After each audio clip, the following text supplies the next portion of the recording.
Ngene Nger, aku njaluk garapanmu supaya nyemek-nyemek meranani marang pelandaan. Ya awake dhewe ya anyar ya kuna, ya Jawa ya agama. Garapanmu sing wingi gladhen gur sedina ditinggali ren sedina langsung nggih lagu sinom. Sinom apa nggih? Paricata nggih. Sinom nyamat tuh. Oh nyamat tak kira paricata. Lah aku ya ora dicek latihan. Wedi kelangan rokok sak bungkus. Yo, tamatke yo. Nuladolaku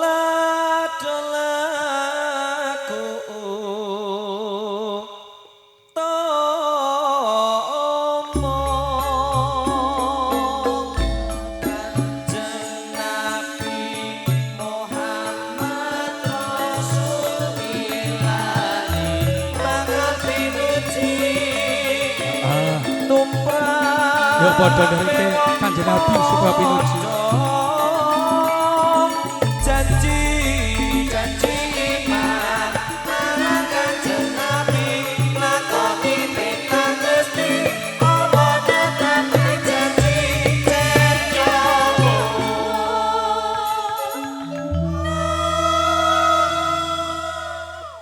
Senggakane piye Mas? Ayo. Janji iman marang Kanjeng Nabi nglakoni perintah Gusti Allah netepi janji. Bener yo ngono.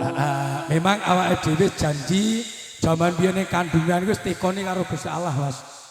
Alastu bi rabbikum, apakah aku dudu pangeranmu? Awake dhewe kabeh jawab qalu bala sayyidina. Nggih Gusti, kula nyekseni panjenengan dados pangeran kula.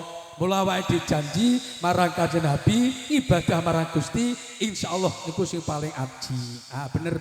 Terus wong bakal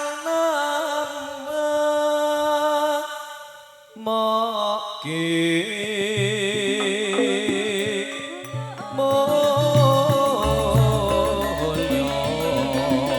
bakal nemokke mulya.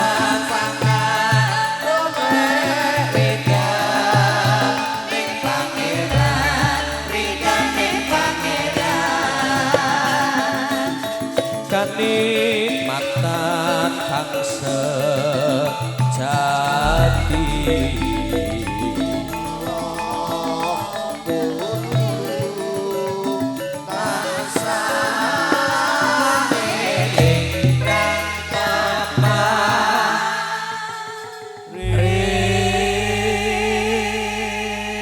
Senggaan sing pertama sing digolek ngamuri dari pangeran. nggih. Jadi iki kanca-kanca musisi, kanca-kanca sinden, kanca penyanyi kudu sadar awake dhewe iki nggawa ngaji yo nggawa seni. Seni iki SENI. S didasari seneng. Kudune entengan. Waya latihan iki kudu mangkat 17 bolos. Nyaron. Sing nyaron kuwi. N kudune nrimo. Ngene iki Mas musisi, Mbak penyanyi, awake dhewe kudu nrimo. Saumpama entuk rezeki sithik ya didum Sithik. Lah saumpama entuk rezeki akeh ya didum Sithik. Sing terakhir wong seni ki ikhlas. Kula nrimo ikhlas ki napa? Ikhlas diniati ibadah. Kowe kabeh nek diniati ibadah kowe enteng.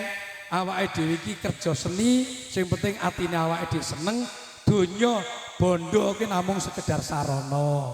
Ki senggaan pertama. Senggaan kedua pripun? Mula kudu tansah eling kang peparing. Sing peparing sinten? Allah Subhanahu wa taala. Awake dhewe kudu berdoa dan berusaha. Donga tok tanpa usaha ki wong kentir. Usaha tok tanpa berdoa itu orang sombong. Sebab hakikate sing gadah rezeki niku ya Gusti Allah. Saiki nandur jagung sak hektar metu sak ton. Gesok iso metu gor 5 kintal. Sesuk meneh iso metu 2 ton. Mergo sedaya sing paring Gusti Allah. Yuk. Kejawi wong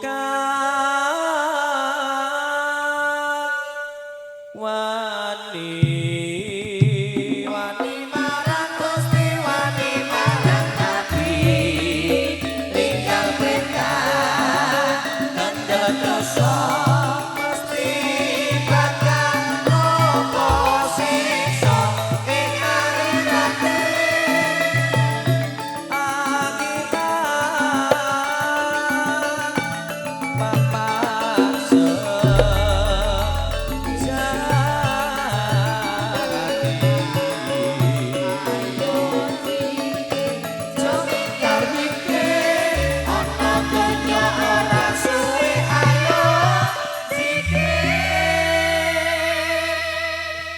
Ya ngono Mas Farer. Aja mikir-mikir. Awake dhewe iki anane zikir karo mikir. Nek awake dhewe kakean mikir, iso-iso kentir awake dhewe kakean zikir. Tanpa diimbangi usaha, ya iso kocar-kacir. Bener. Iki ya pengeling-eling kanggo awake dhewe. Kaca-kaca pengendang barangku ya ndang eling. Kaca-kaca kabeh. Ayo do zikir. Gending, mulakno diarani gending. Gending kuwi genah-genahno supaya eling. Ning Gusti Allah kang wening, nang Gusti Allah kang wenang kun fayakun, nung Gusti Allah kang dumunung ten atine awake dhewe. Mula nek baja, tembaga, perunggu nek ning luar Jawa dadi senjata mateni wong, tapi nek ning Jawa malah kalian para wali dadekno gamelan. Nikulah luar biasane para wali tentara Jawi. Monggo. Bejane wong kang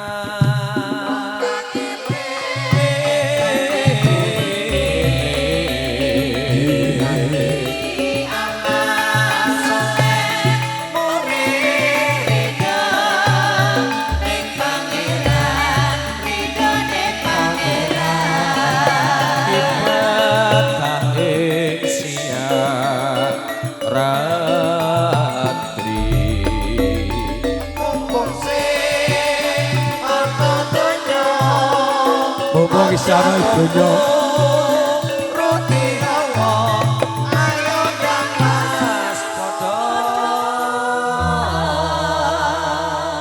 ayo lakonan. Padha ayo dilanjut. Langsung masuk. Lamun sira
Segamu piye Mas?